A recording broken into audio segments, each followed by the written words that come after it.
Hello guys, welcome back to Tinker. இன்றைக்கி டிங்கரில் வந்து பார்த்திங்கன்னா ஒரு சூப்பரான ஒரு ப்ராஜெக்ட் வந்திருக்குங்க.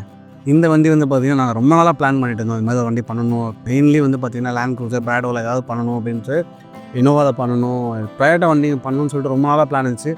பட் அதுக்கான கஸ்டமர்ஸ் வரல. பட் ஃபைனலி வண்டி எடுத்தோம். இந்த வண்டி வந்து பார்த்திங்கன்னா ஒரு 2012 டொயோட்டா ப்ராடோ. இந்த வண்டி வந்து கஸ்டமர் சொன்னாங்கன்னா எனக்கு வந்து லேட்டஸ்ட்டாக கொஞ்சம் கனெக்ட் பண்ணி கொடுத்துருந்தாரு. அவர் ஆப்ஷன்ஸ் தான் காமிச்சில் அவருக்கு வந்து பார்த்திங்கன்னா 2022 மாடல் பிடிச்சிருந்துச்சி. இது வந்து பெருசாக தெரில, டிஃப்ரென்ஸ் எனக்கு இதே இருந்தால் போதும் அப்படின்னாரு. கிட்ட ஆர்டர் போட்டோம். நாங்களே எங்கள் வேலை ஆர்டர் போட்டு வர வச்சு வண்டியில் அதே பேர்ல் கலர் தான் அடிக்க போகிறோம். மொத்த ப்ராசஸ் எப்படி இருக்குன்னு பார்த்துட்டு உங்களுக்கு ஃபீட்பேக் சொல்லுங்கள்.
இப்போ நேற்று பார்த்துருந்தீங்க வண்டியில் வந்து பார்த்திங்கன்னா செட்டிங் பண்ணிகிட்டு இருந்தோம். செட்டிங் முடிஞ்சு இப்போ டிங்கரிங் பார்த்துட்டு இருக்கிறோம். ஸோ இந்த டிங்கரிங் வந்து பார்த்திங்கன்னா எல்லா வண்டியும் மேண்டட்டரியாக பண்ணுற மாதிரி தாங்க இருக்குது. எல்லா கிட்லேயுமே பார்த்திங்கன்னா சின்ன சின்ன டென்ட் இருக்குது. அட்ஜஸ்ட்மெண்ட்டுன்னும் போது நம்ம பர்ஃபெக்டாக அப்படியே உட்கார மாட்டாங்க. ஸோ எல்லா வண்டியிலையும் பார்த்திங்கன்னா இப்போ நீங்கள் பார்த்தீங்கன்னா தெரியும், இந்த சைடில் சாஃப்ட் பண்ணுறதுலேருந்து கொஞ்சம் அட்ஜஸ்ட்மெண்ட் பண்ணால் மட்டும்தான் வந்து அந்த பர்ஃபெக்ஷன் இருக்குது. ஸோ அதுக்காக தான் டிங்கரிங் பண்ணிகிட்டு இருக்கோம். ஸோ டிங்கரிங் முடிஞ்ச உடனே அது ப்ரைமர், அது பெயிண்டிங். ஸோ இப்போதைக்கு கஸ்டமர் என்ன சொல்லியிருக்காருன்னா என்கிட்ட சேம் கலர் நீங்கள் பண்ணிடுங்க அப்படின்ட்டாரு.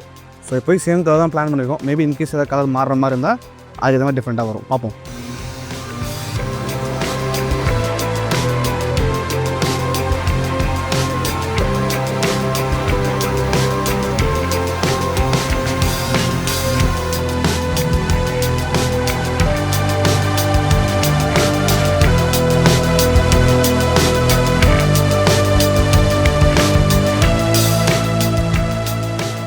ஸோ கைஸ், நம்ம ப்ராடோ வண்டி வந்து பெயிண்டிங் அடிச்சு முடிச்சிட்டாங்க, பாடி அடிச்சு முடிச்சிட்டோம், ரூஃப் அடிக்கணும், ப்ளஸ் மிச்ச பேனல்லாம் பெயிண்ட் ஆகிட்டு இருக்கு. இங்கே பார்த்தீங்கன்னா தெரியும், ரன்னிங் போர்டு பெண்டர்லாம் பண்ணிகிட்டு இருக்காங்க.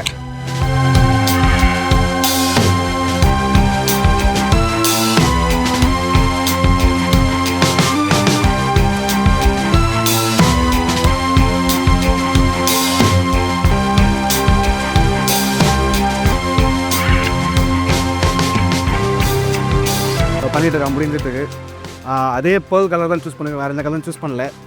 இதில் நாங்கள் இப்போ ஒரு இன்ட்ரெஸ்டிங்கான விஷயம் பார்த்தோம். கஸ்டமர் வந்து வெளியே வாங்கியிருந்தார். பட் ஆனால் இங்கே வந்து பாருங்கள், ஆப்ரான் அடிபட்டுருக்கு. ஸோ வண்டி வந்து ஆக்சிடென்ட் ஆன வண்டி தான் அது. ஆப்ரான் ரெடி பண்ணியிருக்காங்க, இங்கேயே ரெடி பண்ணியிருக்காங்க, அண்ணாண்ட சைடும் ரெடி பண்ணியிருக்காங்க. 2 ஆப்ரானும் ரெடி ஆகிருக்கு. ஸோ பட் ஆனால் வண்டி செட்டிங்லாம் ஓகே தாங்க, பிரச்சனை இல்லை. பட் ஆனால் இம்பேக்ட் இருக்குன்றத இப்போ தான் தெரிய வந்துச்சு. சரி, வண்டியை முடிச்சுட்டு டெலிவரி பார்ப்போம்.